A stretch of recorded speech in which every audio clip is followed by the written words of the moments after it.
And this is another thing I try and explain to people, and I don't understand about, and I talk about men specifically because I understand how to be successful as a man. When men say to me they're depressed, with unlimited options, with the capability to become anything you desire, with God giving you a full and able body and mind, how do you have time to be depressed? You have so much you could do. There's so much that you need to do to be your best self, and you're competing against men like me, and you're finding hours a day to be sad? No wonder you're going to perpetually lose forever. Right. That's suicide. So how do you find time to do this? It's brutally ineffective. You have a brain, you have a mind, you have a mental model. You can't think of everything, you can't do everything. You can only have certain frameworks instilled inside of your mind.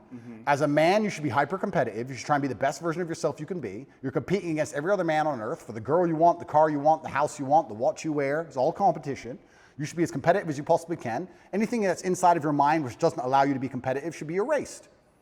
This is why I can't name a weakness. I can't name a weakness I have. I've compensated so heavily for any weakness that may exist, I don't even see them anymore.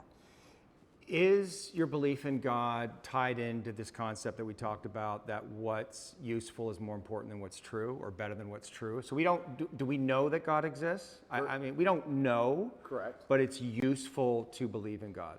That's a very good question. I think that believing in God certainly makes you more powerful, which is proof for God. If God makes you more powerful, then God is real. So maybe that's very simplistic, but if I believe in God and I'm a more powerful version of myself because I believe in him, then he must exist. Yes. God has made me more powerful. Well, it's the act of believing him that makes him exist, which is another way of saying what you just said. Correct, yeah. So this is why I believe faith is such an important thing. But I think everybody has a God anyway. Yes. There's no such thing as atheists. If you look at the people who say, oh, I don't believe in God, they worship a flag and a vaccine. Yeah. So everyone believes in something. Yeah. So you have to decide what your religion is.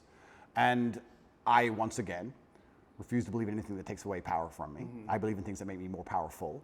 And I believe that believing in God gives you a new degree of strength. And I also think everybody to some degree believes in God. I don't care what anybody says. If you put anyone in that submarine just before it imploded, everyone would pray. Yeah. Everyone. Yeah. So it's ignorant to even say you don't believe in God at this point. It's interesting that you chose Islam, and I heard you talk a little bit about how you see God in Islam as kind of, you know, I don't know how harsh this, but like firm and directional and clear, and this is right and this is wrong, which sounds a lot like your dad. Well, it sounds a lot like life. Yeah, like life. There's right and wrong in life.